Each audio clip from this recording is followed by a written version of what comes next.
Voilà, de retour sur notre plateau. Merci de votre fidélité en tout cas à ce programme. C'est la matinale et notre invité n'est autre que le prophète Crasso. Avec lui, nous parlons de la sorcellerie, non? Oui. C'est cela, la sorcellerie.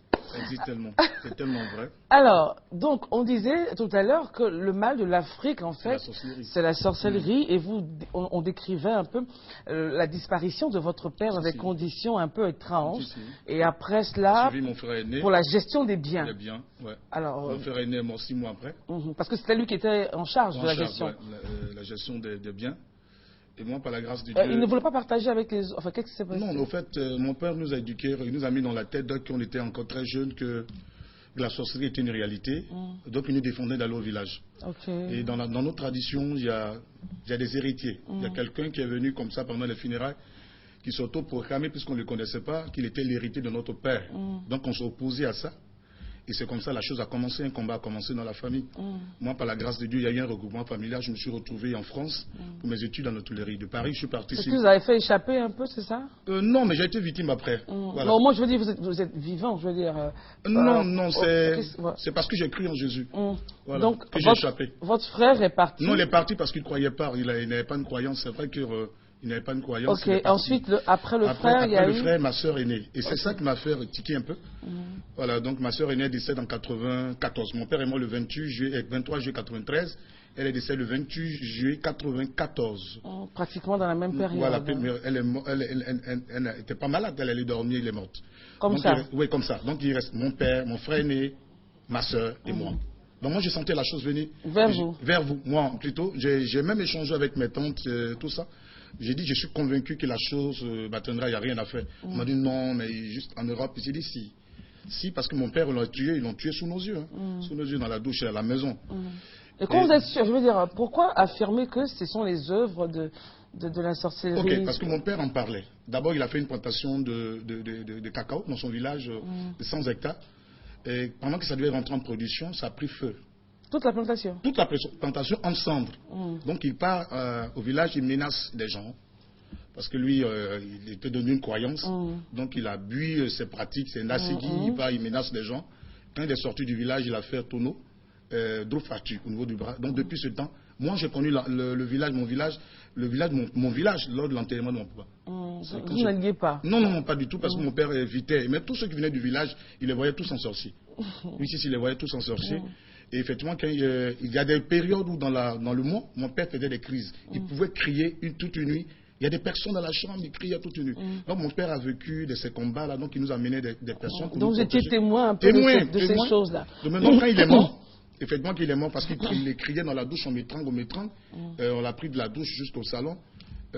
Il a bavé, il a rendu l'âme. Et vous avez découvert, donc vous disiez comme j'avais des traces de corde. Alors qu'il n'y a pas de corde de façon physique. Il n'y avait pas de corde physique. Et donc on l'a mené à la mort. Moi, je ne supportais pas la mort parce que moi, j'ai perdu ma mère très tôt. Et mon père était un modèle et tout ça. Donc il venait de mourir et je ne supportais pas cette mort. Donc ils ont pris le corps de mon père, on l'a mené à la morgue. Et ce qui va me choquer, c'est que c'est le morguier qui a même posé la question. Qui l'a étranglé? Et moi, ça m'a choqué parce qu'il saignait du nez. Il saignait du nez. Donc là, vous vous êtes dit, attention, ils sont passés par là. C'est la sorcellerie, puisque mon père en parlait, c'était la sorcellerie. Et effectivement, les gens sont venus du village, nous envoyaient un héritier. L'héritier de mon père, on s'est opposé à ça et le combat a commencé. Moi, je suis parti en France. Si vous aviez su, est-ce que vous auriez laissé votre frère s'opposer? Mais au fait, l'héritage arrive aux enfants. Voilà, cette histoire de tradition où on prend l'héritage d'un parent, un père, pour remettre ça aux personnes. Non, moi je me pose franchement ça. Parce que le père travaille, il a travaillé l'héritage à partir qu'aux enfants. Voilà, donc on s'opposait à ça. Mais puisque eux, ils avaient un pouvoir mystique, voilà, un pouvoir mystique, ils ont même combattu mon père. C'était un combat, il fallait vraiment avoir une protection. D'accord. Voilà, une protection. Alors donc, le père part, ensuite le frère la sœur, et vous vous retrouvez en France. Qu'est-ce qui se passe? Vous avez un mal qui vous rentre? Oui, pendant que j'étais en plein coup. J'ai commencé à vomir du sang en plein coup en classe. Et on m'amène à l'hôpital, on fait toutes sortes d'examens, on dit mais vous n'êtes pas malade. Et moi j'ai commencé à pleurer parce que je comprenais, je savais que mon problème était mystique. Donc j'ai expliqué ça à mes tantes, elles m'ont dit ne mène pas ça dans ta tête. J'ai dit mais si, je suis malade. Donc je reprends une semaine encore les cours, à la même heure, la même chose se reproduit. On m'amène dans toutes sortes d'hôpitaux au niveau de l'Europe. Ce n'est pas une question d'Abidjan pour dire non, les médecins, c'est des blancs. Ils étaient spécialisés. Mais la chose qui me choquait le plus, c'est que la nuit, dans la nuit, j'avais des douleurs internes au niveau des poumons et dans la journée, ça s'arrêtait. Ça m'arrêtait. Je ne pouvais pas dormir. Je hurlais toutes les nuits. On m'a envoyé un spécialiste un jour qui me regarde, qui fait toutes sortes d'examens. Il ne voyait rien. Donc je lui ai dit, monsieur, moi je sais que je suis d'une maladie mystique. Il a tiqué. Et j'ai dit, mais la sorcellerie, j'ai lâché le mot, il dit la sorcellerie. Il dit, vous croyez à la sorcellerie d'ici? Il dit, ben la sorcellerie n'existe pas. Il dit, si, ça existe. Ça existe en Afrique. Ça existe. Mon père est mort de ça. Donc il appelle mes tantes pour qu'on me fasse une thérapie. Il échange. Il faudrait qu'on m'ait ça dans la tête. J'ai dit, si. Non, puisque les Blancs, c'est vrai, j'ai dit au médecin, je vous comprends, puisque les Blancs, vos parents ont combattu la sorcellerie au Moyen-Âge. Oui, les sociétés placées sur les bûchers. Oui, les bûchers. Ça a commencé du 15e, 17e siècle. Ils ont pratiqué la chasse aux sorcières. Ils sont rentrés dans un siècle glorieux qu'on appelle le siècle de lumière, le 18e siècle. Après avoir éradiqué le fléau. Et quand on parle de siècle de lumière, c'est qu'il y a le siècle des ténèbres. Et pendant les siècles des ténèbres, qu'est-ce que les Blancs ont fait? Ils ont combattu la sorcellerie. Et c'est ce qui est vrai. Ça fait partie de leur histoire. Vous allez voir que dans les pays européens, il y a des secteurs qui aujourd'hui qui sont devenus comme des plats de touristes, de musées, où les gens voient pour voir, où les gens brûlaient les sorciers. À Rouen, comme ça, il y avait Jeanne d'Arc. Parce qu'elle avait des visions, il fallait la brûler. Donc c'est pour dire que la sorcellerie existe. Mais Jeanne d'Arc n'était pas... Enfin, oui, si elle n'était pas sorcière, mais on ne voulait plus entendre parler des visions et tout ça. Donc il fallait brûler. Il fallait confondre, voilà, il fallait détruire et tout ça. Donc j'ai décidé, de faire recours à un autre monde spirituel. Donc mes petites sœurs qui m'ont conseillé d'aller dans un pays voisin, de la Côte d'Ivoire, au Mali, pour avoir des pouvoirs. J'ai dit non.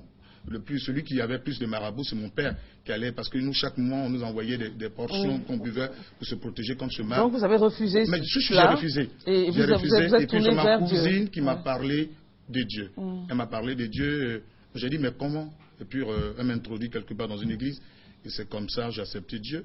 Et dans un premier temps, d'abord, ça fait 2 semaines, et je n'ai pas été guéri de mon mal. Et donc j'ai approché le pasteur. J'ai dit, mais le pasteur, je ne suis pas guéri. Il m'a dit, mais est-ce que vous avez accepté Jésus? Il dit, si, moi, si je n'avais pas accepté Jésus, je ne m'allais jamais voir dans une église. Il dit, mais le Seigneur peut te sauver. Ça dit, tu n'as pas besoin d'être guéri. C'est vrai qu'il peut te guérir maintenant, comme sauver ton âme. J'ai dit au pasteur, je ne suis pas venu pour que mon âme parte au ciel. Je suis venu parce que j'ai un problème de sorcellerie, je veux être guéri. D'accord. Et c'est comme ça la suite. J'ai reçu une amie à ma cousine qui m'a invité dans une autre communauté. Et c'est comme ça que j'ai expérimenté la puissance de Dieu. Et donc dans une vision, vous voyez donc le Seigneur qui vous donne... Le Seigneur qui descend du ciel avec une coupe en or et qui m'appelle par mon nom et puis qui me donne un passage de Jérémie, le chapitre 1, le verset 10, et qui m'arrose avec de l'huile. Pendant qu'il m'arrose avec de l'huile, je sentais que des choses sortaient de mon corps, ça sortait de mon corps comme ça. Et Jésus qui est en train de sourire avec moi, il me confiait une mission. Voilà ta mission. Et donc la mission, c'est de détruire... Oui, la destruction des œuvres de la sorcellerie. Et c'est biblique d'ailleurs, parce qu'on dit dans 1 Jean 3, le verset 8, le Fils de l'homme est apparu en fait de détruire les œuvres de Dieu. Alors, donc vous revenez en Côte d'Ivoire et vous vous établissez donc à Divo. Oui, maintenant à Divo. Sinon, j'ai fait d'abord le tour de la Côte d'Ivoire. Je suis d'abord à Abidjan. Et puis je faisais le tour de la Côte d'Ivoire. J'ai fait beaucoup de villages, de villes de la Côte d'Ivoire. Comment vous êtes arrivé en Côte d'Ivoire? Vous vous êtes dit, bon, j'ai reçu la mission, il faut que je... Après mon appel, d'abord je vais parler de mon appel. Parce que quand Jésus a versé de l'huile sur moi, je me suis réveillé. J'ai touché comme mes yeux dans le son, parce que l'huile était en train de brûler dans mes yeux. Et je me réveille, et j'avais de l'huile sur mon matelas. C'est-à-dire l'huile que j'avais eu dans le songe était réelle sur mon corps et sur mon drap. Donc j'ai paniqué, j'ai commencé à avoir peur. J'ai paniqué et puis pendant que parce que la pièce était noire, je me suis levé pour faire les pas. Un pas, deuxième pas, j'avais une torche, une lumière qui m'a touché. Et puis j'ai entendu la voix de Dieu Jésus-Christ audiblement. Il dit, n'aie pas peur 3 fois, je suis Jésus et ta mission consisterait à la destruction des œuvres de la sorcellerie. Et quand la lumière a disparu, j'ai eu l'impression qu'il y avait, comme il apparaît dans ma tête. J'ai commencé à voir au travers des murs, j'ai commencé à voir au travers de la terre, j'ai commencé à voir la vie des gens. C'est comme ça que c'est parti. Voilà. Et donc, après cet appel, on va dire, j'ai fini ma formation, parce que j'ai fini ma formation pastorale. J'ai fini ma formation, je me suis retrouvé au Cap-Vert, où j'ai fait pratiquement 6 années. Et je reviens en 2006 en Côte d'Ivoire, où j'ai commencé à exercer en ministère itinérant d'abord. J'ai commencé par le ministère itinérant parce qu'il fallait le toucher un peu, mais en sensibilisant les gens contre ce mal. Quel était votre message?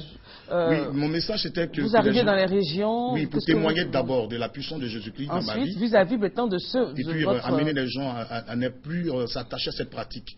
S'attacher à cette pratique, on a échangé, j'ai échangé avec les personnes parce que j'ai ce pouvoir. J'ai ce pouvoir de Dieu. Quand quelqu'un en face de moi, même qu'elle a la sorcellerie, au travers même de mon regard, la personne peut tomber. Si. Je rentre dans un village, et s'ils sont 100... Et votre terrain d'activité, votre terrain, c'est les villages? C'est plus les villages. Voilà, les villages, parce qu'ils permettent aux gens de développer. Parce qu'aujourd'hui, il y a des réalités. Nos villages sont des grands sites touristiques. Malheureusement, nos parents ont peur d'aller dans les villages. D'aller construire dans leur village? Construire dans les villages. Et c'est ce qui met frein au développement.